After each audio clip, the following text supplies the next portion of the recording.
Hey everyone, welcome to the Heroes World Quarantine Podcast. I'm your host, Stupe. With me, as always, is one of the owners and proprietors of Heroes World, that be Andre. Please say hello. Hello, everybody. Me and John are kind of sharing, and as long as one of us is here, it's all good, right? Well, it's happened once or twice where both of you have been missing, but we were talking of you in honor. It's all good. It's a what if scenario that will work out today, and of course with our resident Prince of Mischief variant. That's right. X whatever number you want to put in there. Rob, say hello to the world. 69 is fine. Hey everybody. 69. Right. All right. Yeah. And 196 because I like to live dangerously. Ooh. Thank you for joining us today as we share our thoughts with episode 1 of Marvel's What If. And then finally, what you've all been waiting for, and actually probably a lot of you all have been pondering and wondering about, the three of us are here to give our thoughts on finally James Bond. So we're going to do our Bond thoughts finally on the tail end of this podcast. So that's what's going to happen today. So sit back, relax. If you ever want to know Andre and Rob, who are two major Bond fans' thoughts, this is the time. We did invite John. We actually kicked him out because he has no idea what Bond is. He was very confused. Rob sent a photo of these guys on a boat. It was essentially a picture of Jaws, and John's like, "Is that King Bond?" Shark? Yeah. It's like, what are you talking about? Yeah, it's from Jaws, man. What? He's like, I got nothing. Yeah. I'm like, all right, well, we're moving out of the Bond discussion. Yeah. And if you listen to the Sidekicks podcast, you've also recognized he's like, I haven't seen a lot of Bond movies. I'm like, it shows. So it shows. So all right, first, we're gonna talk about what if. So Andre, this episode specifically, it's gonna be a new one pretty much every week with new cast of characters. Apparently there's only one recurring character and one starring character. So the one starring character is, speaking of Bond, is Jeffrey Wright, who is the Watcher, who will narrate every episode. And the late great Chadwick Boseman will be recurring in some capacity, either as a couple versions of himself in the show. But it is going to be a new one every week, so no one really needs to be concerned about what did they miss last week, because it's all random episodes. But this week specifically, you want to let us know what happened in this episode?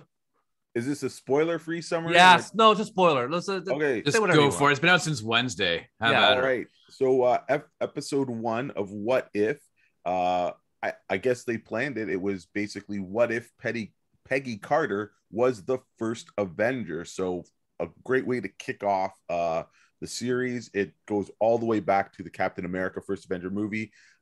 And this time, one simple change was that Peggy Carter stayed in the experimentation room, and Steve gets shot. Peggy Carter, instead of allowing the experiment to fail, she jumps into the device and gets the super soldier serum. So that's the trigger or catalyst. And then you have all of the stuff with Peggy Carter basically being an agent, but not a field agent. So she doesn't get to, shall we say, be the hero. They didn't want a woman on the out in open combat and combat situations, but something happens and she decides to, or Howard Stark gives her the shield, and she goes out and kicks a lot of Nazi Red Skull butt. So that's kind of the synopsis. I felt it was a really good start. And then at the end, what happens? Because for those, this is full spoiler. So Steve, full spoilers. So basically, again, this goes all the way back, as I mentioned, to the. I was just give us the end part. Give us right? the difference between her and Steve in terms of the twist at the end. So the twist at the end is that while she still disappears, she gets shunted to an alternate dimension where she, I guess, is in a continuous fight with this kind of Cthulhu-esque being.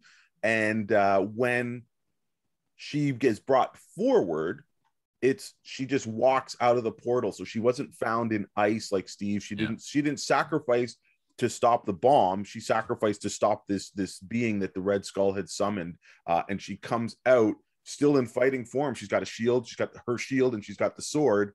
And then it's just revealed that the war's been over and stuff. So yeah, I felt it was just marvelously written, and it just felt really for what if, it felt like kind of natural.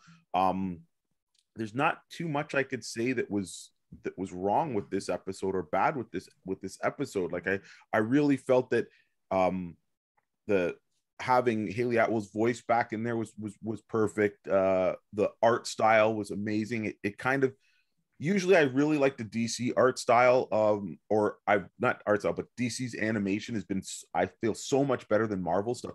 But this one, it almost was like they injected a little bit of Marvel with a little bit of Disney just at the right time. So Haley Atwell's face looked amazing. She kind of had that Disney-esque look, and the coloring and shading was amazing. But the animation on this, wow, those fight scenes with her and the shield and fighting, and just her expression, because she didn't get the training that Steve did. She was just basically kind of working out. But when she gets out there to stop the Red Skull convoy, wow, she's like, oh wow, like she stops the tank with the shield, and she's like, let me see if I can do that again. So it was really, I felt super well done. And they covered like a lot of ground. Remember, the first Avengers, an over 2-hour movie, but since they figure everybody's already seen that, they didn't have to reintroduce characters, they didn't have to set the stage. So I really felt that this was 29 minutes, but it was just going, and the moments like clicked, like when Howard gave her the suit and the shield. It was super cool. Reminded me of Union Jack, you know, and she didn't hesitate. She did what needed to do. And then the reveal of kind of this giant Iron Giant suit for Steve, and how she wrote it and stuff. While that wasn't the most original idea, because we've seen it in like Star and Stripes and stuff like that. There's been countless like animes that do it, but this was just super cool and super well done. Like I can't say enough for the action sequence. Like just that scene where they fly up and they fight the Luftwaffe, the Nazi Air Force. Yeah. And she's jumping through the planes. I'm like, wow, that is cool. Like, again, this is the magic of animation in comics. They would never be able to pull off anything that looked remotely as good live action. But in a comic book, it would look cool. And this animated this well was just a treat for the eyes. You know, it was just very imaginative and very well done. Mm-hmm. What did you dislike then, Andre? To be honest with you, after watching it, like I said, my only gripe for this was that, because of what you said at the beginning, Stu, these stories aren't going to continue and there's no recurring characters. I'm like, sign me up for 6 episodes of this. I felt that it was a really good premise. It was super well executed. To be honest with you, I think this episode, from all the Marvel Disney stuff that we've seen, this one's the home run. This is a 10 out of 10 for me. Right? There was nothing wrong with it, from the introduction to the Watcher, from the introduction of the Marvel stuff, the explanation of the multiverse. Again, you didn't need 6 episodes of Loki that did absolutely nothing, when you could have just done this perfect introduction by the Watcher, saying, you know, the reality is a kaleidoscope basically, and there's everything is a fracture. You know, they've proven that you don't need to gobbledygook things up, where then you can't have, you know, things making sense, where you can, you know, plug your hand through plot holes. You know, this, I can't say that honestly. Like, one episode, hopefully it's not the best one, because sometimes shows like to lead with their best and their strongest and it goes downhill, but I enjoyed this better than any of the other Marvel stuff, even Falcon and Winter Soldier. Like, this one episode, like, just wow, it was. Yeah, but I think just like in diving, Andre, it's like the level of difficulty. Like, you're doing a basic 25-minute jump in the pool, and you're like, you get scored by that. When you do multi-episodes and you have to do an arc, if this was 6 episodes, they would have changed the dynamic, and it would be a little slower, and you wouldn't have had the fast pace. But because it's only 20 minutes, and I get you, it's a fun ride, but I think we have to adjust the difficulty level. I don't think so. I think the only adjustment that you do for this is that they are basing the what if on a movie that they've already done. So like I said, they don't have to then explain who Bucky Barnes is. When they say it, you just go. So you didn't have to show his background with Steve. Like, it's just they're working on a premise that everybody knows everything. So that's why they can cut it. It's almost the reason why the second movies in trilogies or sequels or whatever, because they don't have to blaze the ground again, right? They just continue running, and most people should know what's going on, right? So that's the only kind of caveat I'll give it. But that doesn't, like, dude, look how many times we've seen stuff like this where they don't hit the ground running, right? You have to give them credit for being able to I'm not the thing, but I'm not going to score them different like less, because I don't think that they said, hey, let's take the easy road.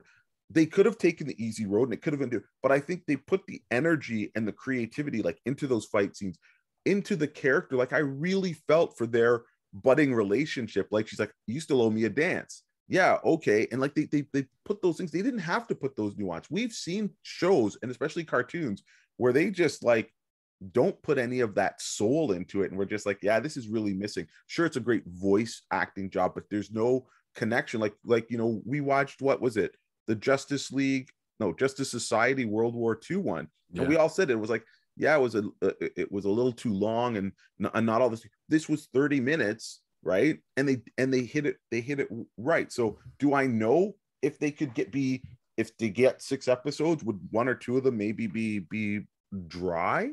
Maybe, but I would, like, from what I saw, I'd be like, yo, there's so much that they could still tell, so much that I'm curious about, and the other characters that didn't really get that kind of time to shine, but they were inferred. Like when we saw the Howling Commandos and you saw them all with their different gear after Peggy saved them, we didn't get to hear their names. We only knew who they were if you know comics.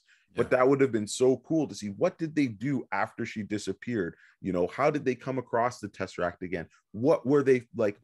How, you know, what happened to Steve in the suit and whatever, right? So anyways, I think that, you know, yes, maybe in this case less is more, and that's why I liked it so much. But yeah, no, because it let you fill in the imagination, Andre, because frankly, you are really laying a Fast and the Furious groundwork, this road patch of the never-ending airport strip that's like building it up. And I totally get it. I'm not taking away anything from that episode, but I think, like, again, it's the difference between watching an 8-episode run of the Newsroom, a 22 episode of The West Wing, and 1 movie of Aaron Sorkin's, and each has different parameters. We have to fill 22 episodes, 8 episodes, or a 2-hour movie. You know what? That's different. That's a really good analogy, Stu. So if we can digress a little bit on Aaron Sorkin. Okay, so Aaron Sorkin, the movie where he basically The West Wing was based on, that was what was it called? The American President. The American President.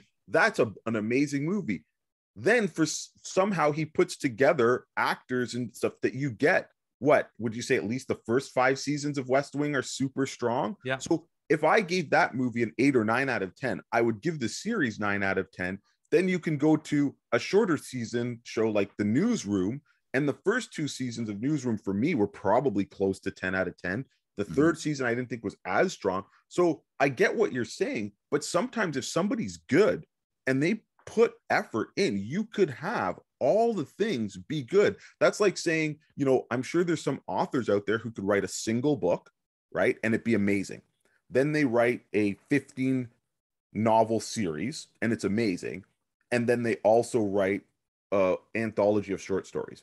It can be done. So we have to credit them when they do it. It doesn't mean that, oh, because you only had 1 book or 1 movie, of course that can be better than your series. I just think it's the premise that has to speak, and you judge it by what it is. And I do not disagree with you. It is I enjoyed the episode immensely. I like it a lot, but to put it on the pantheon of it's better than 6 episodes, it's hard to say, because frankly, if you had to drag out the 6 episodes, it wouldn't have the same punchy pop as it does currently. So that's all I'm just saying, is that it is different, because you look at the Emmys, and sorry, Rob, when you look at the Emmy nominations, it's the limited series, it's the prestige TV networks on HBO, AMC, Netflix are getting all the buzz because they're limited series.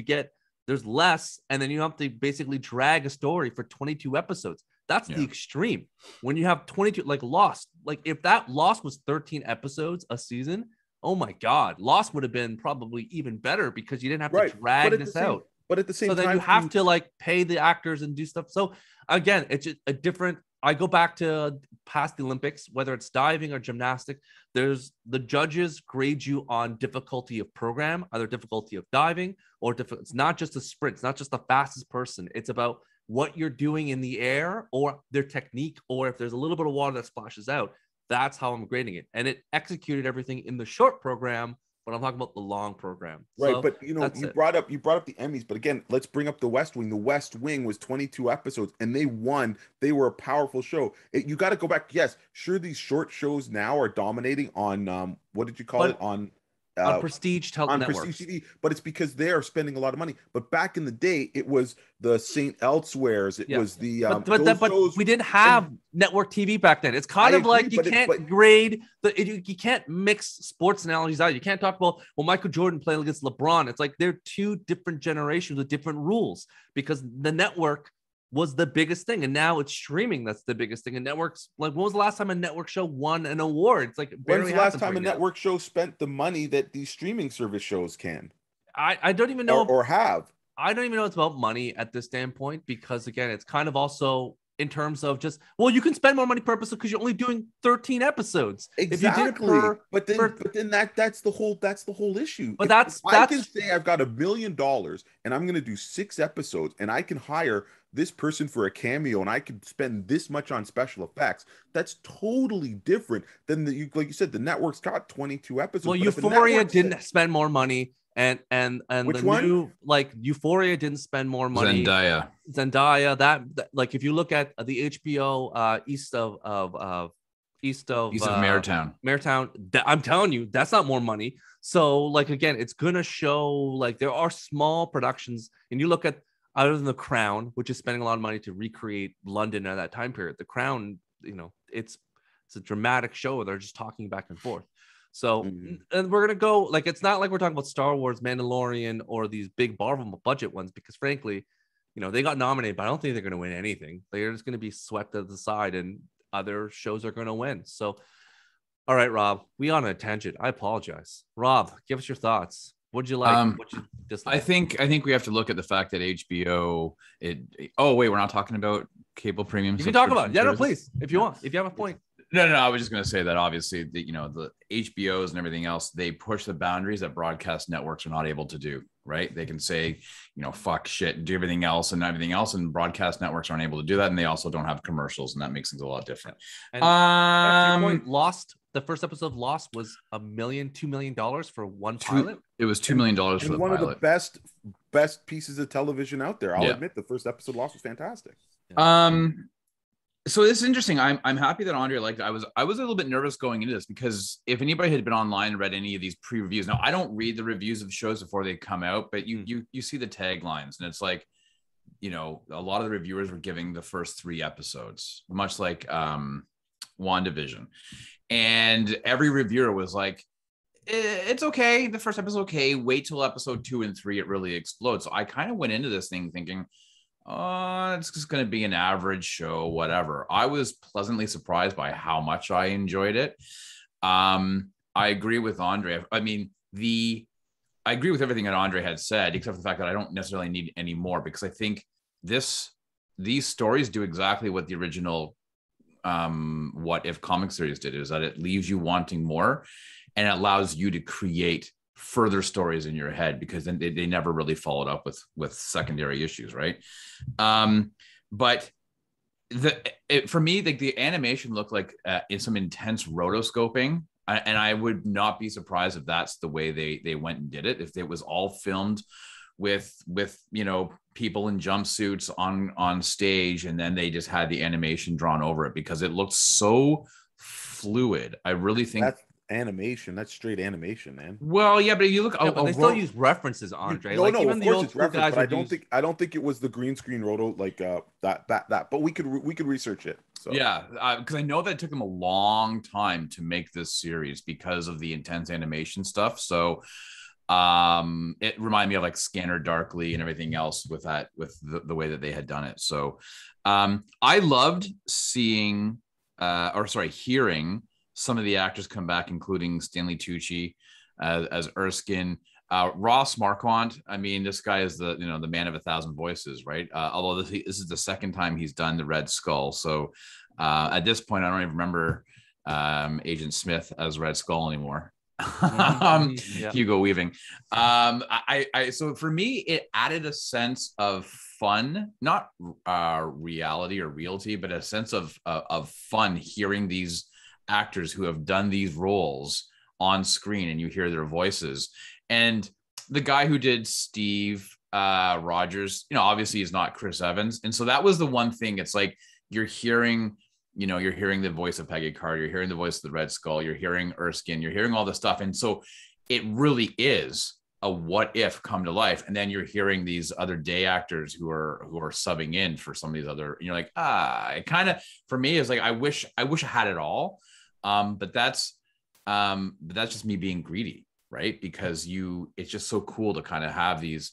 I would prefer to have the real actors voicing as opposed to having lookalikes or voice sound-alikes rather doing it, because then it kind of just, if they're basing the visual style on the pre-existing physical actor, it kind of takes you out of not having their actual voice. So but all that to be said, I think I had messaged Stu at one point and I was like, oh my god, this is like the Iron Giant. So I was like really happy when Andre mentioned it, like when she's jumping on top of the Iron Monger or whatever, the Iron Man Hydra suit. Stomper, the Hydra Stomper, sorry.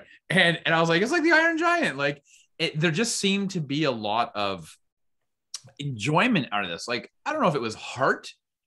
I think there was heart put into it. You could tell that the people who made this, who wrote it, who created it in this episode, they put everything that they had into it. And you could tell that they loved what they were doing. It just was a lot of fun. I mean, I like the banter back and forth. Steve's lying there and he's holding his gut because he got shot. And they're like trying to figure out, it is the only time we can do it. We have to get somebody in there now, else we lose our shot. And then somebody's like, Stark, you do it. And he goes, I'm not that guy. I just push the buttons. That's all I do. Like, it was just kind of funny to me. I was just like, they added this sense of humor into it. And so that was a lot of fun. Overall, I was pleasantly surprised. I think I enjoyed this more than I went in expecting to, just based on what these pre-review headlines were telling me. And so admittedly, the beginning and the end start with Jeffrey Wright. Jeffrey Rush, get out of here. Jeffrey Wright. I see if you're going to follow that one. I was like, Jeffrey Rush? Pirates of the Caribbean. Jeffrey Wright, doing his voiceover and stuff. And it was like a nice opening and closing. Like it just felt like a nice contained package. And I really enjoyed it. And we've always talked about the fact that I'm a kind of hit and miss on a lot of these animation properties, but this one really left me wanting more, which is a good thing, and has me excited for what comes next.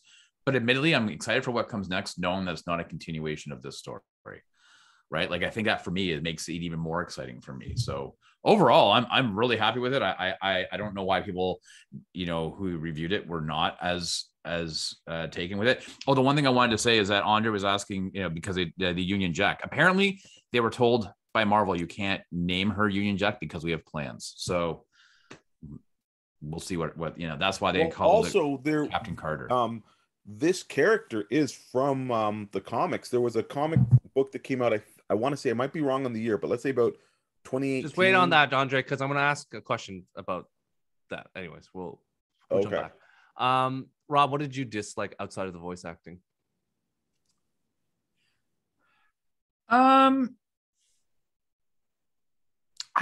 Nothing came to mind, although there was, and I think I sent you guys John sent a message and somebody was complaining about the look of Peggy Carter after she got.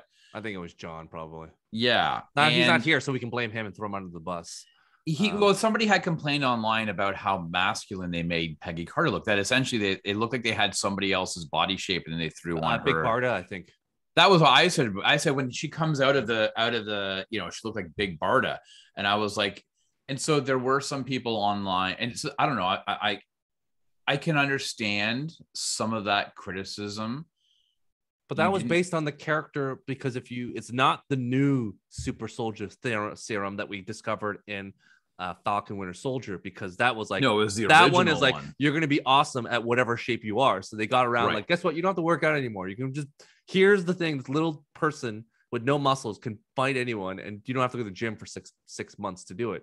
This was the OG formula where, because Steve was a small person, like the story is that he got bigger, and thus you would have to make her a little bit larger as well. It's the canonical of the character of Steve Rogers, that he was a small person and became bigger. It would be no different than Peggy. So that, you know, that I people are griping about that, but it's the same thing where Andre had mentioned it, is that if you've watched Captain America, the First Avenger, the movie, it was shorthand for this. Everything was filled in the gaps. You didn't have to do anything else. Yeah. But that is the reason why people make that debate about why you can't pick Empire as your favorite movie, because you need Star Wars, the first one, to set it up. To set it up. I love it. But once I heard that, I'm like, you're kind of right. How can I pick Empire as my favorite? If I just watched Empire by itself, it wouldn't have the same resonance without Star Wars, the first one. So so my point was that nothing really bothered me about this. I acknowledge the fact that there were some people who were upset, but listen, in this day and age, I don't know, this is like the third episode I've talked about in the show that we've done where I'm referencing other people who are griping about stuff, and I just think people are just they're gonna find something they don't like about it, and it gets into an echo chamber. So for me, listen, at the end of the day, I enjoyed it. I don't think there was anything that withdrew me from it, aside from the absence of some of those name actors. Rob, I did like Bradley Whitford. We're talking about The West Wing. Bradley Whitford was in there. I mean, he took over almost the Tommy Lee Jones. He did, because aspect, the other guy right? died. So, he died in the explosion or whatever. Yeah. So I mean, it was kind of cool to have Bradley Whitford, because you can always tell when he's there, because he still sounds like Josh Lyman when his voice goes up a little bit, and he's, and he makes some snarky comment. There was one, he was in The Office, and he makes some snarky comment, and I'm like, oh my God, it's Josh Lyman. And I was like, oh man. So yeah. I think of the Weasley guy from Billy Madison, but that's me. So that's a great point. Business ethics. Yes. That is the dumb. We are all dumber for your guys. I've been waiting one day to say that line from one of you guys for listening to the. May God have mercy on your soul. Robin, you brought up a good point. As we know, there's going to be a few of these episodes where the name actors is not going to be in this. Yeah. I'm not going to say who they are, because if you don't know who they are, it's not going to take away your enjoyment. But I would say 80% of the cast is their actor that played them in the movies, and then probably 20% is a fill-in, so someone who can fill in the voice. As you watch these various episodes going forward, if it's like a main character, is it really going to take you that far out of it when you're watching the episode that you're like, oh, this character couldn't do that voice, this person could come in and do it? It's interesting, because I thought about when we talked about the first two blocks of those Transformers War for Cybertron, and they didn't have Peter Cullen. We talked about this during that first block. They didn't get Peter Cullen because they went with non-union actors, and they had this kid, Jake Pushy, I think, or is his name, or whatever, doing the voice of Peter Cullen doing Optimus Prime. And it was like, make it your own. Then if you stop trying to be the other person, because it just sounds really bad, right? So for me, if, will it take me away if Robert Downey, if it's not RDJ doing the voice of Tony Stark / Iron Man, will I be pulled away? Yeah, I guess a little bit, but then I don't necessarily want somebody then doing an interpretation or mimicking his voice. Then do something different then, right? Like, then I can kind of accept it. It's more glaring, and it points out to me more that this is just a dude doing the voice of Robert Downey Jr., right? And so it's that nuance that always kind of takes me out of it. I'd rather you just be yourself. Like, if they hired me to voice Tony Stark and Iron Man, I wouldn't be doing my Robert Downey Jr. impression. I would just be talking. I'd find a different way of inflection or whatever to do it. I'd prefer that, because then I'm like, I can accept that. Different face, different voice, but that's fine, as opposed to like, I know that they're going, like, that's just for me. Maybe nobody thinks like that, but I'm just be like, the guy, they're trying to make him sound like RDJ, and it just doesn't work. And like, that for me just kind of, it removes the veil of suspension of disbelief a little bit for me. So, Andre, will it matter to you? These voices are different. No, just as long as the voice actor's trying and you can tell. I think for me, to be honest with you, like, I would honestly rather have voice actors than known actors not changing their voice and not trying to be the actor, because a lot of times like these actors are allowed to play the part. And let's use Robert Downey Jr. for example. Like, you know, Iron Man is going to be in the MCU if these movies continue forever. I don't Robert Downey Jr. is not Iron Man, right? Just like, you know, unfortunately or fortunately, like, you know, we can say like, you know, for properties to continue, there's going to be a time if they want to tell stories with characters, they have to be able to move on. So I would rather not associate somebody permanently with that voice. So in a way, I agree with Rob. Don't try and sound like Robert Downey Jr. Have a voice actor come in and say, okay, well, Tony Stark is from this region. He's a rich, privileged millionaire playboy. Find that voice and go with it. Just like, you know, we can all agree that Kevin Conroy is the best Batman, but all the other actors who played Batman did not try to do Kevin Conroy. Right? However, they did the Joker, right? We talked about that in the Hush. They tried to mimic Mark Hamill's Joker. Yeah. So I think, and Mark Hamill like did, to his point, to Rob's point, he tried drastically to do something different than Jack, because like, oh, Jack did his voice, I have to do something completely different. And that's what's distinguishing, because I'm not Jack and I have to do my own Joker take. So, but now everyone's like, you know what, let's just do that one, just like the Harley Quinn voice. Everyone wants to do that Harley Quinn voice. I'm like, okay, got it, Mr. J. Like, can we do a different voice? Although when I read the comic book, I hear a voice, but I'd rather, you know, if you're going to do it on a theatrical movie or even a TV show, just like Kelly Kukulo, like every single voice is a new person. So I agree with that, Andre. It's funny you mentioned that, because we'll be doing our Bond talks of us shortly, and there have been different Bonds. And if it was only one, then we have no more Bond movies, because a few of them have died. So, but I guess the only which is so funny, because I just talked about at the beginning of my thing about Ross Marquand doing the Red Skull. That seems to be, he's not doing a caricature of what Hugo Weaving did, because Hugo Weaving came up with a distinct voice for the Red Skull. Yeah. So that's where I give Ross Marquand a bit of the pass. I think, Rob, to your point, when you are CGI or wearing a costume or a mask and you're not a human face, to do the same voiceover, you kind of get a pass for that one. You're like, yeah, okay, whatever. You can just replace them. But when you're just a human face, like Robert Downey Jr., like, again, we're going to have to replace that person. We're not going to clone Robert Downey and get another Robert Downey to take his place. So, you know, there are more important people to clone in this world than him. So, like yes, 100%. Andre, out of 10, what are you giving this episode of Marvel's What If? 10.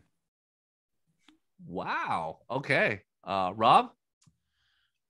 You know what? I was going to give it an 8.5, but I'll give it a 9. I enjoyed it. Yeah. Okay. Cool. How about you, Stuart? What are you going to give it? I am going to give it an 8. If you've seen Marvel's like the Captain America First Avenger movie, then I'll move it to like a 9. But again, like the enjoyment goes to a higher level if you've seen the movie before. If I was to my mindset of like, I've never seen the Marvel movies, this is the only thing I've ever seen, you could drop anyone into this episode and they'd have a fun time. It's super fun, but the nuance of enjoyability is, to Andre's point, it goes up another level if you watch the movie to see the deviations in what the character's done. Like, again, there was you know, back in the day, there was Undergrads, a TV show. It's like, I watch continuity error. I watch the movie good. Like, if you know the continuity changes from that movie to this series and the Easter eggs, it moves it to a higher level. It doesn't mean that your enjoyment's you're not going to enjoy it. It just means that it pushes it to an even higher number, because again, the differences are, as Andre mentioned, was slight. But just if you remember of the last movie, you're like, oh, this is funny because they're pulling back jokes.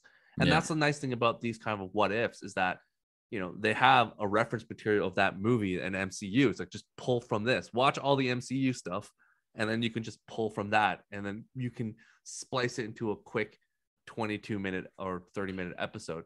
Rob, so my question finally to you, because Andre and me are already stands for animation. Is this finally going to push you to watch more animation? Because you are always the one that's like, maybe I'll watch it. Depends on the thing. But is this finally making you appreciate animated Oh, no. So I have always appreciated animated stuff, right? Like some of my or movies, but TV shows or you've movies drawn the line. Yeah, TV shows have been difficult. No, I intend to keep continuing to watch this series. I will watch it. I think I'm also what is it? Is it 10 episodes? I think so. It's and knowing that it's not. I guess the difficult thing for me is it's 2 pairs of 9 episodes. I think. Okay, so I guess the difficult thing for me is that if this was a continuation of this story, I would of this one character in a story, I would probably give it another episode. But I don't know if it would have, like we said earlier, enough to string me along for 9 episodes of this one character and this one storyline. So I would have bounced out after 3. The fact that these are all different, interesting spins on things that we've already seen in these 24 or 22 movies or whatever it is, that for me, I'm like, yeah, I'm down for it. Like, I'm going to watch it. Right. They're cool little things. So yeah, I'm down. Does it change my overall view of, like, I will not go back to watch The Bad Batch. I'm not going to go back to watch Lower Decks. Like, those things just never hooked me. So I would never, but I did watch Invincible, right? Like, even though the middle parts of Invincible were disastrous for me, I still stuck through and watched it. So I'm going to continue watching both The Bad Batch and Lower Decks. Don't you worry. I will carry I know. on. You're all ready for season 2. You're good to go. I'm ready for it all. All right, cool. So we're going to jump over to our next topic because... Oh, not yet. I am going to talk Wait, sorry, you're right, Andre. Let me ask a question and then we have to go jump. So I was going to ask about recommendations. So if you enjoyed this particular What If, is there a comic or that you'd recommend for someone to check out involving either Peggy Carter or a What If comic? Like, what do you have a recommendation of, Andre? All right, so I just wanted to talk briefly. This Captain Carter character debuted actually in, I think, 2018 in a comic book series called The Exiles. And The Exiles was very much so kind of like a Quantum Leap style comic book where you took characters from different realities, they formed a team, and they would be jumping all throughout kind of the multiverse, fixing stuff. So I think her first appearance was, I think, issue 2 with a cameo, and issue 3 was her first appearance. But she is kind of part of that team, and she shows up throughout the course of the book. So if you do like these kind of alternate takes on the universe, the Exiles book, there's been, I think, 2 or 3 different volumes, so I'd recommend any of those because you're going to get some changes. On the What If front, it's very interesting because Marvel over the last 5 months has just completed, or I think there might be 1 issue left, so it's either a 5-issue or 6-issue series of a Spider-Man What If by Chip Zdarsky, and that's called Spider's Shadow. So this is a different take on Spider-Man, but it is a series. So I actually find it really interesting that Rob's all about the one-offs, where over the past little bit we've had What Ifs being extended to longer because some of these premises are really good. So this one by Chip Zdarsky, who's been doing great things on Daredevil. He's doing great things on his Image books as well. But this is kind of his second foray into a What If. He did a Spider-Man series called Life Story. Yeah. I think that was last year. And it wasn't, it was again a What If, but it went all through. It did Marvel in the 60s, 70s, 80s, 90s, 2000. And it's a different spins on those events. And again, it wasn't under the What If moniker, but for Spider's Shadow, they've definitely put the What If. So there's been a lot of What If stories out there that you can now get in trade paperback. You maybe chase the issues as well, but probably a little bit more difficult, that are more than single issues. But the original premise of the series was always a single issue, kind of like this the episode of the TV show that we just finished watching. So there's lots of stuff to check out in the realm of What If. So if you have a local comic book store, I'm sure they've got them, or a back issue section where you can check them out. Same thing with us, we've got a few of them. And Marvel has brought out What If time and time again. So it's a series that has been around, and there's lots of cool concepts. I will talk about my favorite What If comic briefly. It was What If Tony Stark became the Sorcerer Supreme. And it was very cool. And don't say anything else. That's it. That's a nice tease. That's it. Okay. That's a tease. you got to buy the book. Not about the comic. So why I like this one is if you guys are collectors of Hot Toys, they now have a coming out a Doctor Strange in Iron Man armor. So it's kind of cool that it's come full circle. And for me, that's super cool because I love Doctor Strange in the MCU, and I love Iron Man as the character. I'm not a big fan of Tony Stark, as you all know, in the MCU, not a Downey Jr. fan. So the fact that I'm going to be able to get a Doctor Strange Cumberbatch in Iron Man armor figure from Hot Toys just kind of tickles me pink, because that's like the best of both things from the MCU for me. And boom, I don't have Downey's head on an Iron Man figure, because I have many of them, and none of the figures. It's so funny, if it's got a Downey head, I don't buy it because he's not my Iron Man. So that's why I put the helmet on, bro. Come on, that's what the helmets are for. Yeah. Rob. Yeah, so just to kind of answer Andre, so I actually, before we started recording, I said I wasn't even aware that they had continued the What If line. So I will say, history with them, Rob? I will agree though, Andre. Not Homecoming, Life Stories is a good, drawn by Mark Bagley. I have the trade. I picked it up from the shop. It is an interesting, cool. So I guess it is a bit of a what if. But for me, the what if stories were always like, I've talked about camping as a kid a lot, and I would read a lot of these comics and a lot of these ones. And I think I have actually, now that I think about it, a couple of what if ones in the old bins. But I would always read what ifs. I never read them during the year. I remember always having and finding them on the spinner racks at the local camp shop or whatever. When you were there, you got to go get like an ice cream, whatever. They would always have, sometimes they'd have the poly bag with like 3 or 4 issues in there. And you're like, oh, it's a Spider-Man Wolverine comic. Then in the middle, it was always a what ifs. So I always remember reading what if comics as a kid when I was camping. And so I don't necessarily have a favorite. I just remember like, there was, what if Captain America was unfrozen in today's age, right? Like, and it was like it was in the 80s, like in the early 80s. Or what if Wolverine had beat the Hulk or killed the Hulk or something? Like, there was always these really cool. Or what if Uncle Ben hadn't died, right? And it was like, for me, you're reading comics as a kid, and then so you understand the history or the origin story of Peter Parker, and then this is just something like 28 pages or 32 pages or whatever. And you're reading it and you're like, wow, this is a whole different thing. And it made you think, and you got to put it away. And that was it. Like it didn't shift continuity or whatever. Like you didn't have to worry about going back to your Amazing Spider-Man, to the next issue of 174. And all of a sudden it's like, wait, Uncle Ben's still alive? Because it was just a cool little, what if this happened? And it was just kind of neat. So for me, I always remember just the memory of lying in a tent or lying in the trailer on a rainy day, reading these what ifs. I felt like I never got to see them throughout the rest of the year. For some reason, I thought, if I remember correctly, I actually kind of felt that they only published them between June and August, because that's the only time I ever saw them. So yeah. So for me, that was, they were just kind of cool. So that's my memory of reading what ifs. Okay. Last, the fan theory thing. People are saying that Squid Monster is Suman Gorath. Is that something that we believe is a real thing, or is it just a random monster from a multiverse? Andre? It's funny that you mentioned that, because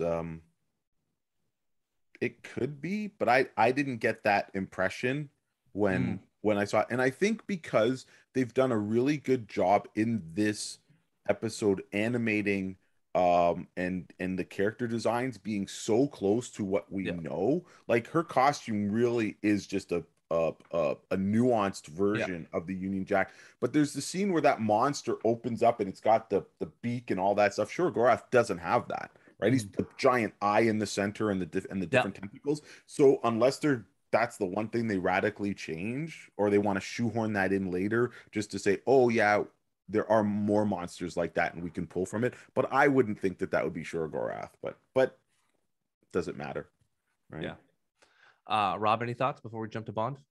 One word: Mephisto. So I don't listen to anything that people online ever say. Carry on.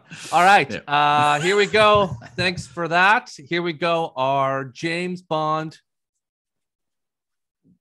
movie talk. Where this movie is coming out, and the next Bond movie is coming out in October ish. I think it's October 6th or something.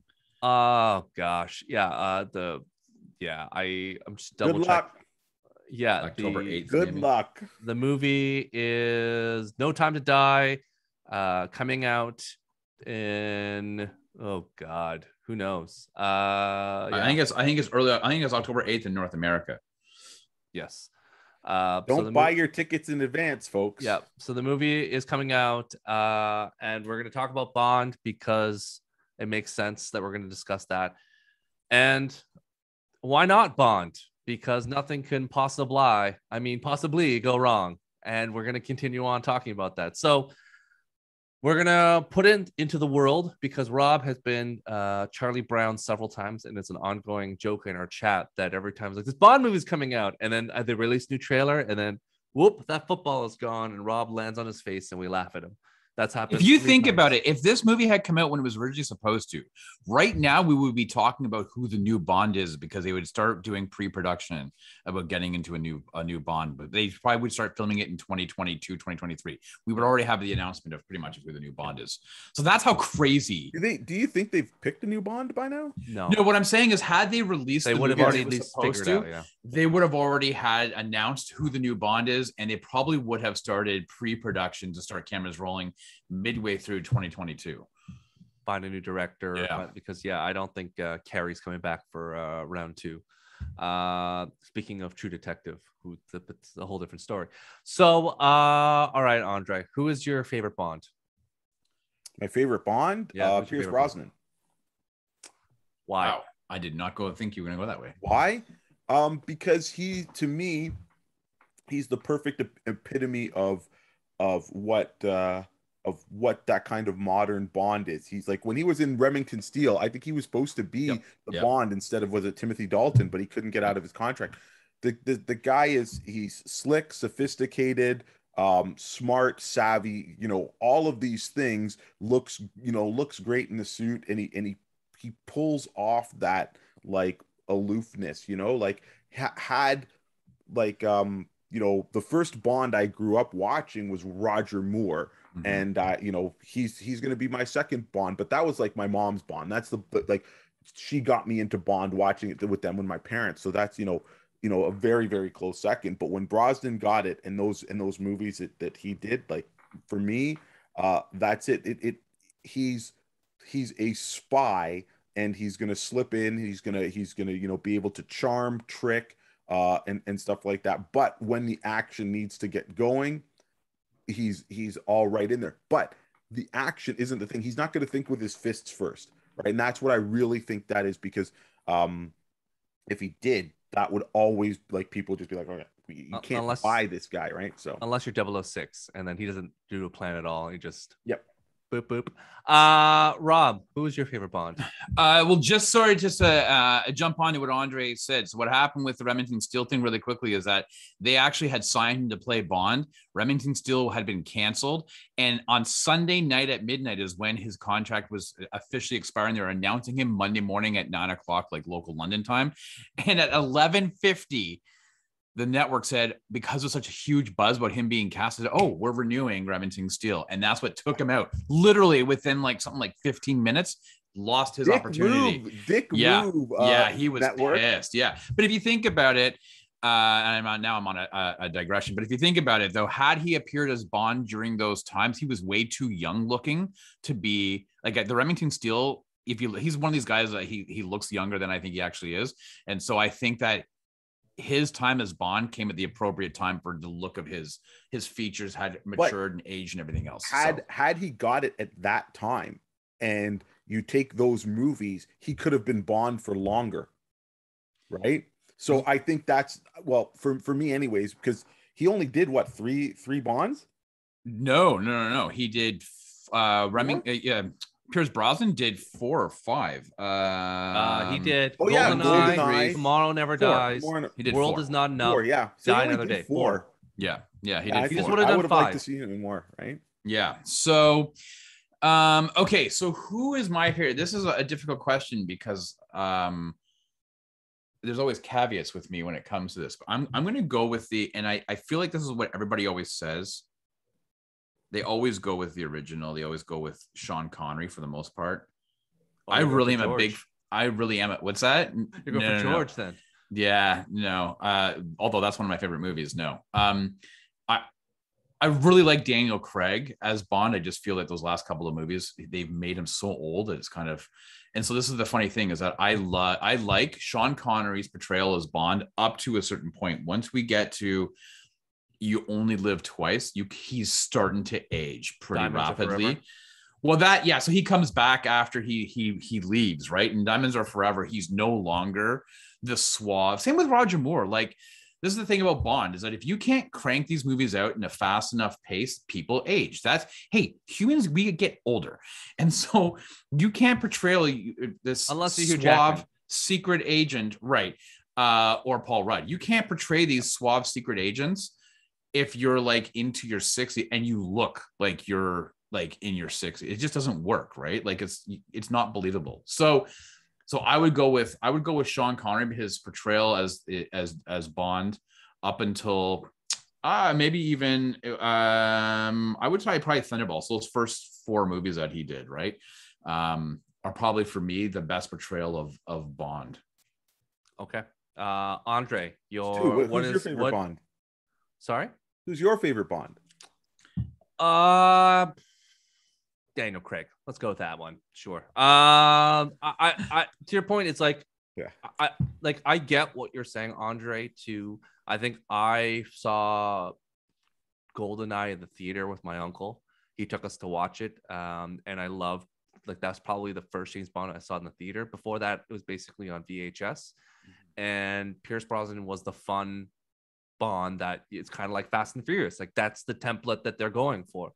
But I did like Daniel Craig in the small nuances he did, including when he jumps off that train and he fixed the cup links, and just the little things like that. I think that brings the suaveness, and we've moved more to a gritty style of like that was during the Bourne Identity and all that stuff. Like we kind of moved away, and the complexity of what he has to do. Yeah, he gets beat up and hitting the balls and all that stuff, but like there's just he deals with a lot more adversity than Pierce Brosnan ever did. Pierce Brosnan got out of every situation with pretty much a scratch on him.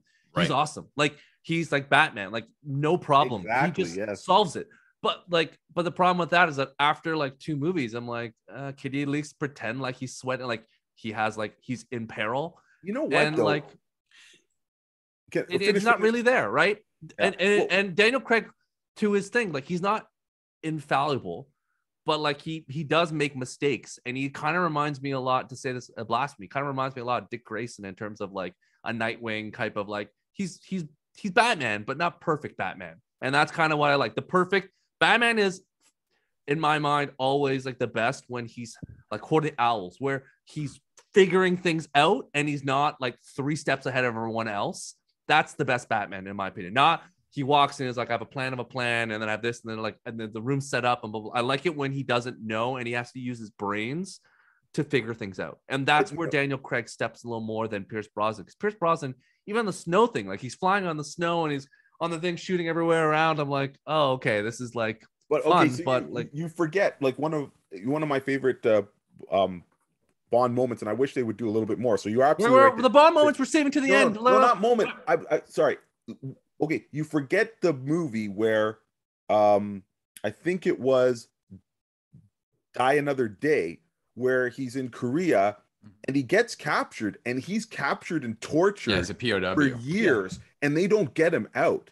And there and M is like, well, sorry, you know, we had to disavow you. And he escapes on his own and walks into that hotel disheveled and all that. But that's where we see this, hey, he isn't all prim and prissy or whatever, like you said. So that you're absolutely right that he doesn't like kind of lose in combat, and he was doing amazing things with machine guns on the back of hovercrafts and all these things. But that was the one time. No, I agree. No, he never escaped. He never escaped. He was a prisoner exchange. Yeah. Oh yeah.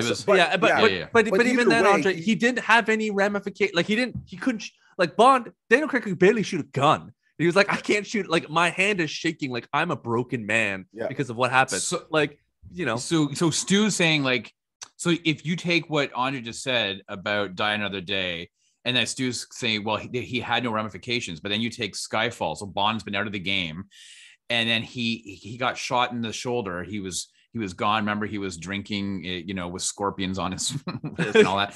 And then they have to put him through the test, and his psych test, he fails. He can't shoot straight and everything else. So those are the ramifications. And yet, funny enough, those are the issues that I have. That's why, I love Daniel Craig in the role, but I felt like the scripts and the storylines made him so old and weak at times that I'm like, oh, I want the but that's when the version, end, right? When he does get his stuff together, when he goes to Skyfall and he puts stuff together, and then it's Home Alone is old ancestral. Yeah, and it gets better when the fact that eventually it's when push comes to shove, and there are a few moments where Bond fails, he steps up and does what he needs to do. It's funny that's what you liked about it, because again, it's cool that you like kind of the underdog and you don't want this invincible hero and stuff like that. You want to be fallible, but I believe not only did they make him, too fallible, but I also feel for Daniel Craig, it's he didn't even try and be smart. He didn't try and be slick. He walks into the casino and he's like, I'm Bond, James Bond. You're like, what the F? Not that first movie though. Remember, he lost and he was shitting his pants. He's like, oh my God, I lost. That was the first time you saw Bond. But again, when he checks in and you see the guy putting it in, it's like James Bond secret. It's like he had such brass balls. But remember, this was kind of a soft reboot. So I think of this as Batman Year One. This is a soft reboot, Bond Year One. And then that's fine. He never got that slick thing. Some of the stuff I loved about, again, the Roger Moore stuff is he goes in and he's a spy. He impersonates other people. You walk in, oh, I'm St. John Smythe. I'm this, entrepreneur. I'm this. And you're supposed to buy that. If he comes in and just he might as well have put his license to kill on the table. He let everybody know that he's there. And at then least everybody he has a license to kill. Vin Diesel has none of that, but he still kills everyone in sight. So let's just keep on going. Yeah. We got to go to, all right. Best Bond movie. Rob, what's the best Bond movie? I'm going to push it to you because I know you hate it so much. I do. I hate it because there's a lot. I'm going to go with Goldfinger. It was the third James Bond movie. Sean Connery hits his stride in that movie. And that was the first movie where the henchman, Odd Job, is now in your head, right? You realize it sets up a world that then snowballs into the rest of the kind of the James Bond, the gadgets, the innuendo-ish names of the females, like Pussy Galore, and like I said, Odd Job and everything else. So I'm gonna go with Goldfinger. I actually prefer that over Thunderball, and I know a lot of people do like Thunderball, but I'm going to go Goldfinger. I think that's probably one of the best James Bond movies. So much so that they actually cribbed a little bit of that, of painting the gold stuff into Casino Royale, where the girl was all covered in the oil sludge, right? So, yep, 100%. Yep. Andre, best Bond film? Best Bond film for me, Tomorrow Never Dies. Really like that one. Really like the premise of the villain. I felt that it was a almost like a realistic take, and that was a talk about the media control and how they could subvert the world, and this was just this kind of true kind of megalomaniac, and just this homegrown threat, I think it's because you like Terry Hatcher. I think because you like Terry. He's Andre's a big Game of Thrones guy, and Jonathan Pierce, of course. Carver. The High Sparrow. So that was I know, but the only problem with that movie though is that nobody, and this is the one thing that always drives me crazy about movies, is that he has his keyboard and he's typing the headlines and he's just doing this and bro, you can't, you're just typing shit. It's just JJFF, blah, blah, blah. Give me a break, man. That might be one of those ergonomically correct shorthand ones that you don't know what it is. They have the special keyboards where he's a guy that money's no object. Maybe he has a special keyboard that can do that work for him. So all right, we're gonna jump to best Bond villain. Andre, who's the best Bond villain? Who we just talked about, Elliot Carver. Okay. And the organization, again, it was just everything kind of worked together. It wasn't just him, but the organization. He felt like a smart enough dude. He wasn't gonna punch Bond, but he outsmarted the world, and that's what you want. If your hero is, going to be bombs and guns and knives and physical, the villain that you want is the total opposite, right? And I think that's yeah, it's just super, super believable to me. Rob? This was always a difficult question because we are 24. We actually Die Another No Time to Die is the 25th movie. So we have 25 villains in which you potentially choose from. But actually, there's only really one villain who has been Bond's greatest foil, and I'm going to go with Ernst Stavro Blofeld. Now, I'm not going with the more recent one from the Spectre movie. I'm talking like the original, like from the 60s. And I'll tell you why. And this is not, listen, if you haven't, I can't, spoilers if you haven't seen it, but it came out in 1969, right? So like, the On Her Majesty's Secret Service was the one that, Connery left, George Lazenby comes in. It's Telly Savalas is playing his version of Blofeld. It's a bit more of a rounded out character, but James Bond, he marries, right? He falls in love with this woman. He marries her, and it's, even though it's a one and done with George Lazenby, it's one of the best Bond storylines. Needless to say, he loses his wife, and I won't spoil what happens there, but you should definitely watch it if you've never seen this one movie.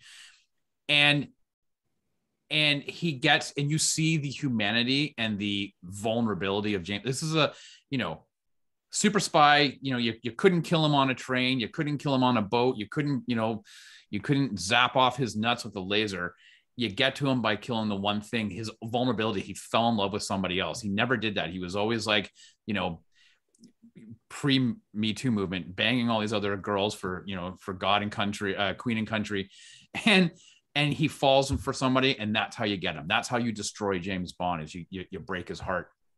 And so much so that storyline of what he does has ramifications throughout further movies, because if you look at it, even though Connery comes back and you only live twice, and they really screwed up Blofeld, like what they did to that character pisses me off to this day. But there's ramifications of him losing. We talk about Timothy Dalton, and you go to License to Kill, and he parachutes into the wedding, to Felix Leiter's wedding, and Leiter's wife asks him about getting married, and he goes no, and he walks away, and there's always this hint that he had somebody beforehand. And so while they may not reference that particular moment in James Bond's history, that's the only thing that has ever tied that one movie to the rest of James Bond lore, is that he lost somebody, and that he's vowed to never fall for somebody else ever again. So for me, the greatest villain has always been the guy who actually wounded James Bond throughout 19 movies. Yeah, and then in the reboot, it was Eva Green as the woman he loved, and that was without the marriage portion of it, because she was already, what was it? The line is, "I'm already married." He's like, then I'm not interested because you're attached or whatnot. Or what. Yeah. All right, Andre, what is your favorite gadget in these Bond movies? Favorite gadget. Okay. Always loved the whatever was in the watch, be it the laser or the grappling hook. But I really again, I gotta love the remote control big ass car. He's driving either his BMW or his Aston Martin with the remote control. It's crazy, but it's just super cool. Yeah, that was a BMW. You mean when he was down in the back seat? He's got it on his smartphone, right? Yeah, he's driving on controlling it. His Ericsson back in the day. Yeah, Sony Ericsson. Yeah, his Ericsson phone. Yeah. Rob? So it's interesting because yes, you can, when you think of gadgets, you think of the shit that Q gives you, right? The boom box, when it drops down, the rocket launcher comes out, or the watch, or even the belt, with the grappling hook, all that. But I'm gonna go with 1977's A Spy Who Loved Me, the Lotus Esprit. I'm not a car guy. If John was here, he'd start laughing at me because I don't know cars, but I do know this is the car that changed into a submarine.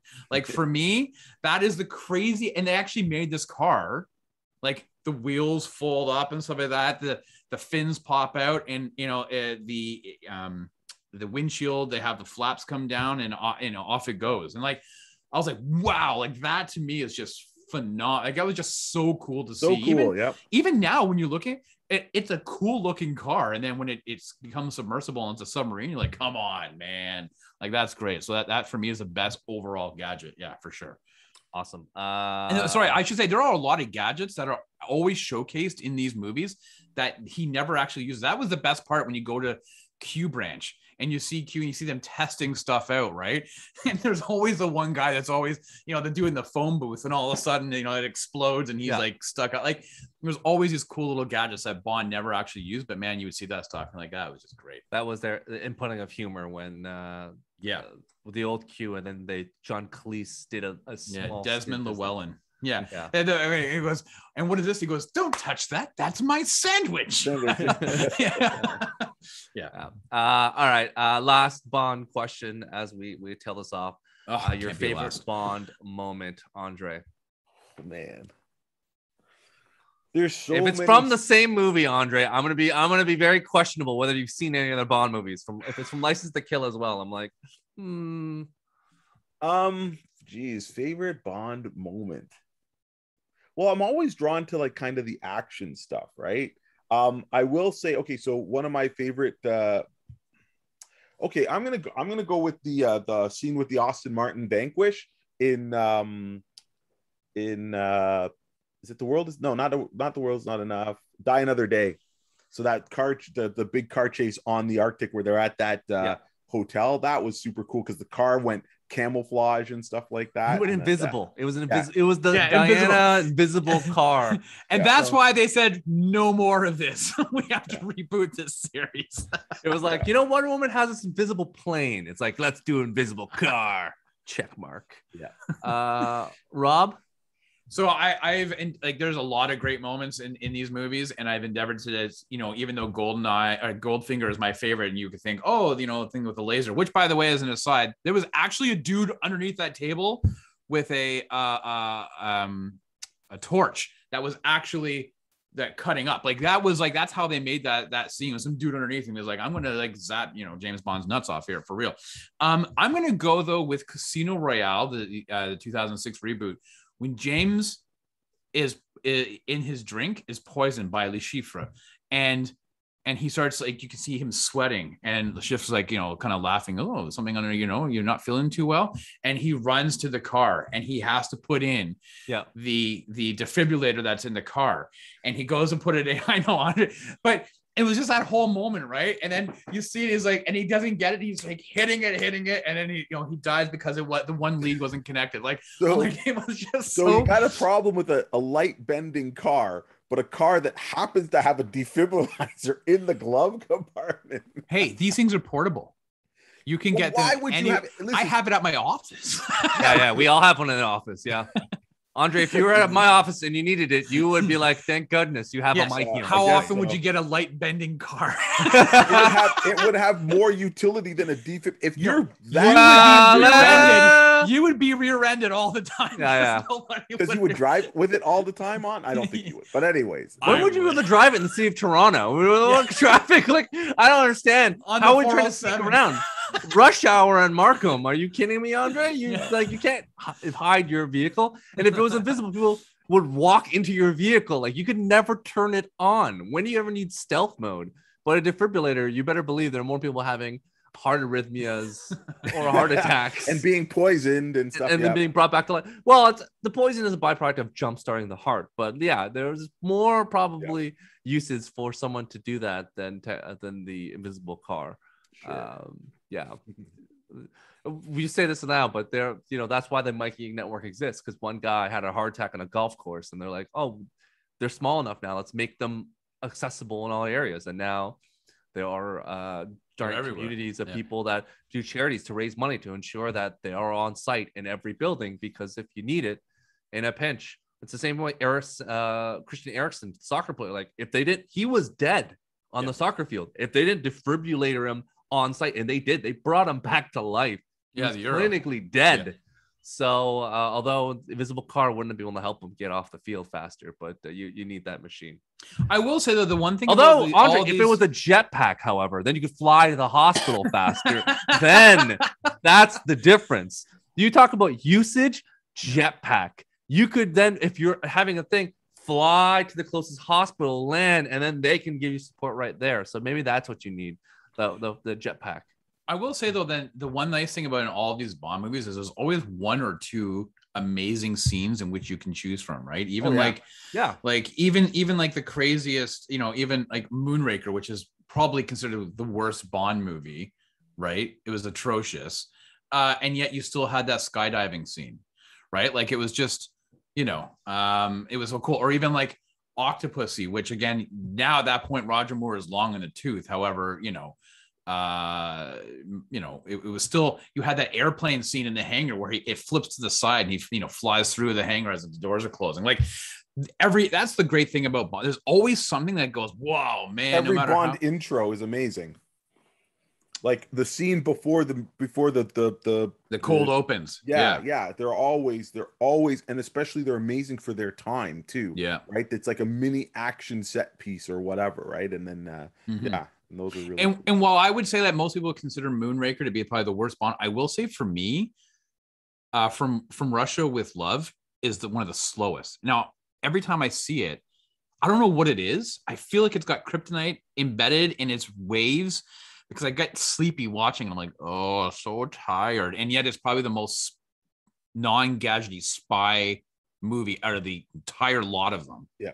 But it makes me tired. I don't know what it is about that. Yeah, it's just a slower pace, but there's a lot to it. It's one of the more dense. Yeah, it is very dense. It's got a great plot, right? Like it's spy fiction, not spy fantasy, I guess, if we were to kind of break them down, right? So are you jazzed to see this new movie? Which, the new James Bond movie? Yeah, No Time to Die. No. Really, eh? So it's the one we saw the trailer when my son and I just saw it the other day. We went and saw Free Guy, and I've seen the trailer a few times, and he's like, "Whoa, I actually want to watch that." And I was like, "Oh, well, let's start with Casino Royale." And he goes, "No."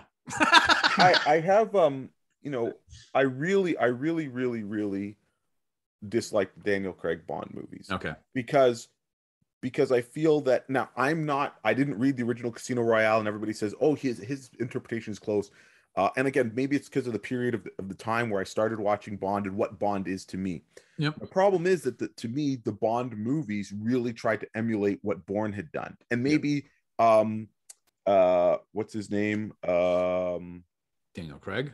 No. Shoot. How can I forget his name? The guy who Robert Ludlum, obviously impacted and inspired partly by Bond and those types of those genres, right? But I really feel that the Bond I knew and loved was a smart, slick guy first. He's not going to run through a wall or punch through this or just, and I have watched, I think, all the movies up to this point, but I can't remember the name of it, but it's the one that there's it's at the Festival of the Dead. What was that one? Spectre. Called? That was the last. Spectre, that was the last one at the beginning in Mexico. I saw Spectre and totally forgotten I had seen it. Borrowed it from somebody, watched it, and then halfway through I remembered, God, I've seen this. And to me, that's horrible for a Bond movie because there's no other Bond movie that I have seen that had zero impact. Meaning, I didn't hate it, didn't like it, couldn't remember anything. It was just, oh, Andre, would you like a piece of Wonder Bread? And it was plain. I had no like it did nothing for me. And I thought, that is it. It's done. When this guy's gone, I'll come back to Bond. But I just honestly, like, every part of the Bond story that they did with this guy, Quantum of Solace is, you said Moonraker, so Quantum of Solace, I think, is probably one. I would say that's the worst Bond movie, period. I'd rewatch the Timothy Dalton ones, like anything over that. I just think that was the asterisk writer strike one. So, but I don't disagree with you. It's the worst one because they couldn't make any adjustments. But the only reason I say Moonraker is the worst because they put Bond in space. Like that for me, like it for sure. For sure, because that's fine. The story is almost intelligible. Like, it's the worst, Andre, as you mentioned. Like, that movie was so bad because the problem is it's like it was just during a writer strike and there was no way to adjust. Typically, if you watch a movie, they make adjustments all the time.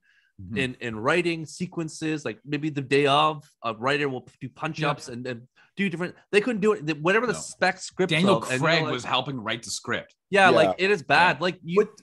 But I guess in that sense, like, because I don't know that much of the ins and outs. So if there's a writer's strike and you're in the Writers Guild, that means you can't write. But you're telling me nobody else could have said, "Oh yeah, let's change this or do you this." Can, like, but anyone who's part of the union can't do anything. No, I know, but there had to have been somebody who could have said, "Oh my God, this is just."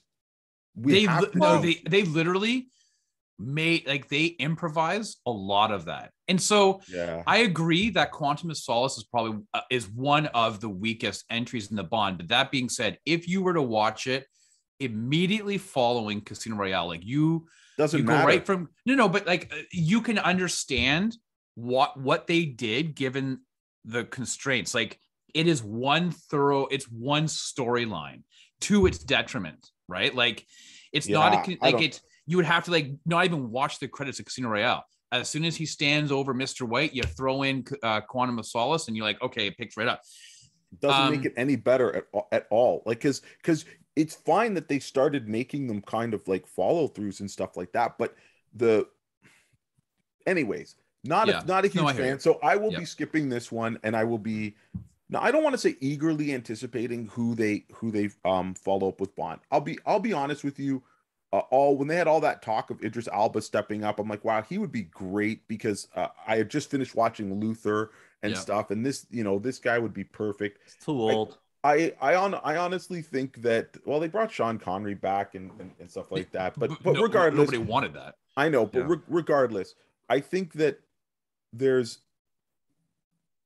it might be time to add to the nuance of James Bond and make 007 and the James Bond name, make that the alias. Like anybody can be, any agent gets to the top of the game, they become the best, and they say, you're now 007. Okay, well, you've actually now are encroaching on what's coming up. That's what the plot is. That's what the plot is of the. No, I know. We've seen it's a female 007. The female 007, but she gets the number. Of course, the numbers have to be recycled, because I think they only say there's how many 00s, right? 9. Yeah, there's 9, right? So you have to recycle. But I'm not saying I want to write James Bond, but they could literally have something where you have other agents, and maybe they bring somebody up, and they could do something that's like the guy gets a text or whatever, and he's like, 007 is dead. You are now 007. And the Bond is just an alias. It's a fictitious thing. Yeah, like, I hear what you're saying. When Skyfall came out, and they're like,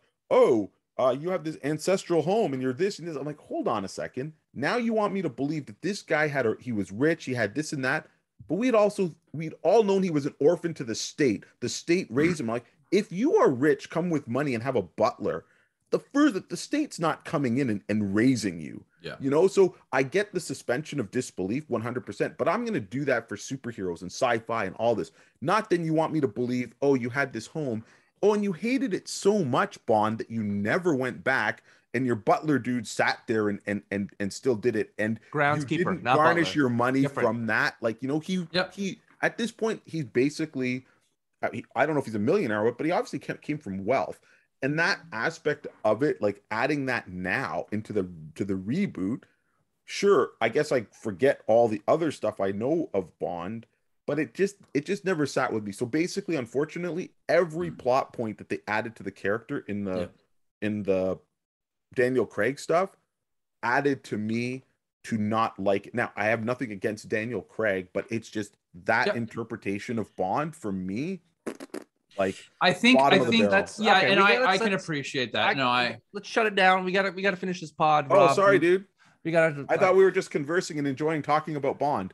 We are, but we talked Bond for way too long. Now it's way too long. There's no because we're gonna talk about Bond again, because there's another. We got to do it one more time before the movie comes out. I was trying to save some juice for the next time. Can I just say, because inevitably we're gonna kick John out again and do one more pop before the movie comes out. So people who are watching this, though, I think where you, Stu, and Andre and I, we benefit from growing up in a time where we could watch movies from the 60s. It's like, and the 70s and stuff like that. And it was okay. We grew up watching reruns of Leave It to Beaver or I Dream of Jeannie and this and that. The kids nowadays, or the people who may be watching this who are in their 20s, they never grew up with the reruns. And I think if they were to go back and see some of these movies, they'd be like, oh my God, what is this? Like, this is so lame. Campy. But I can't be. But I really think you owe it to yourself to go back and check out some of these older movies, because Rob, you can let us know how you convince your son, because clearly he doesn't even watch Casino Royale. So before you can give us there we go. It's not gonna happen. You can let us know your strategy, because it's like clearly, it's just not gonna happen. So well, no, because he grudgingly agreed to watch the rest of the Fast and Furious movies. So maybe this will be can you punish him for something else and make him watch it? Is that the plan?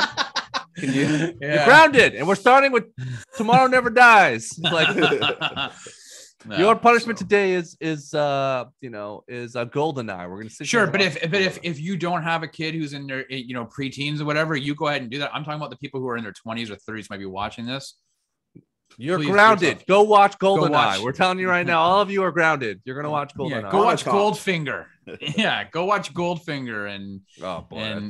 And you got to find where they can find that movie. That's difficult. I don't even know where you can. They were actually all on Crave up until about a month ago. I would say this: if the new Bond movie is coming out in October, you're going to find these all streaming again, probably within the next 5-6 weeks. They'll be all back on streaming. All right, we're wrapping up. Andre, where can we find you in the store? You can find us online everywhere. You've got one simple phrase: Heroes World Online. That's going to take you to our Twitter. Nope, sorry, not Twitter. I don't think we have Twitter. It's going to take us to Instagram, Facebook, one simple word, YouTube. Well, it's the same word. We might almost have everything. Yeah, almost everything. Facebook, our web store. Okay, so that's where you're going to find us. Our Twitch channel, which is just starting up. And of course, thank you for tuning into all of our content, which is, I think we almost have a new show or new content dropping every day on our Facebook and our YouTube Twitch channel. So this obviously is going to air Sundays. You got the Heroes World podcast. Monday, you've got Rob, Stu, John, and whoever joins in the Sidekick Show. Tuesday, I'm bringing you a brief synopsis of what's new at the store, and that's what's new at Heroes World. Wednesday, I've got another show called The Hero's Word, and that's where I'm going to try and connect with creators in the comic realm or the board game realm or the role-playing realm, just to kind of dive of getting the word straight from that hero's mouth. Thursday, the crew gets back together to say, hey, what I missed, and they are talking about all the news, be it from Hollywood, be it from television, be it comic book, be it movies, all of those things. That's Thursday. Friday, I've got a new series with the Heroes World Book Club. We are doing Heir to the Empire, and that's the book that kicked off the Star Wars Expanded Universe, and that's going to be on Fridays. And I think Saturday is our day of rest. That's our day of Sabbath. So we don't have anything for Saturdays. So that's all on our YouTube and Twitch. Please, if you can, like, follow, and subscribe. And if possible, if you're listening to it on just your pod, like a podcast format, give us a 5-star rating, because it helps push us up into those, gets us on the top page. Okay. So hopefully you enjoyed our content and you can subscribe that. Now, for the desert of the real, as we like to say, our store is back open. We're open 5 days a week, and that's Tuesday to Saturday. In-store shopping with all the safety protocols. We've got hand sanitizer, we've got social distancing, and we've got a really cool layout to get everybody around the store. New products in on Tuesdays, Wednesdays, Thursdays, lots of new great stuff at the shop. And we are located at 8601 Warden Avenue. That's just outside of the GTA, so a nice little drive. And there's also other amenities in the plaza, so you can make the trip worthwhile. So hopefully I will see you in the store, or comment and talk with us on any of our social medias, and we will get back to you. Free parking. That's the free parking. Rob, what are you guys doing on the Sidekick Show, which Andre's thrown me in? Thank you, but it's a Rob and John show. Well, you've been on the past couple, so that's pretty cool. I'm like Heather Locklear. I'm a special guest star when they need me. Where's your wig? Blonde Who's wig. also just as attractive. And just as slutty. So so tomorrow on the Sidekick Show, we are reviewing. Last week we did Guy Ritchie's The Gentleman, and we thought, hey, you know what? The new Guy Ritchie movie, Wrath of Man, with Jason Statham, dropped on Netflix. So we're definitely gonna watch and review that. So if you haven't had an opportunity to check out Wrath of Man, you can go on right now on Netflix Canada and be able to watch it and join us 8:00 Eastern on YouTube, Twitch, and Facebook. Generally, the YouTube areas where lots of people like to join in, and the conversation can kind of run amok between all of the viewers and whatnot. I will say though, if you were kind of like, well, what's happening? What's going on with this comic stuff? John messaged me and he said, quote, let's get back to our roots. And I think though, in the next few weeks, we might be going back to pre-MCU movies.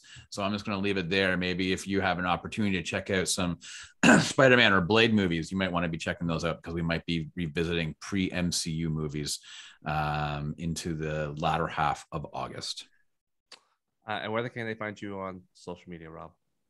You can find me on the 905, the _905, all one word, like spelled out, not numerical, on Instagram as for that. And I know I've been about 2 months since I posted any new content on my own stuff. But it's been a crazy time, and I got a bunch of time coming up where I'm on vacation, so I will be creating some more shit and doing some stuff. So you'll let us know that when it happens. So that's up. So thank you so much for joining us today. We'll be back next week to talk about the next What If and a rando topic. We'll see what happens in the week. Possibly the announcement that Ryan Reynolds will be the new James Bond. He will set it up. He will be doing everything he wants and more. Snarky. Q is going to be his good friend, Hugh Jackman as Q. It'll be great. It's going to be a brand new amalgamation of people. And will still be Voldemort, because he's, it is what it is. And we're going to continue. It is kind of funny, though. James Bond's supposed to be an English super spy. Only one person has been English. Proper English. And that was Roger Moore. Yep. Bunch of Scotch, Irishmen. Irish, Scottish, and one Australian. Welsh, Australian, yeah. I'm looking at you, George Lazenby. Let's add a Canadian to it. We're part of the Commonwealth. Let's Ryan Reynolds. Come on down, baby. He's gonna be talking to the screen. He'll be like, my good friend Andre, thanks for this. When he shoots somebody, he's gonna be like, ooh. Yeah, it's gonna be great. He's gonna invite Andre to set and just be like, look at me, I'm James Bond, sucking Andre. And Andre's like, well, I'm here on set. Okay, whatever. So it's worth it. Worth it. Directed by Michael Bay. Oh, so good. It's everything I want and more. All right, everyone. See you later. See you guys. Bye, everyone. Take care. Bye, buddy. Bye.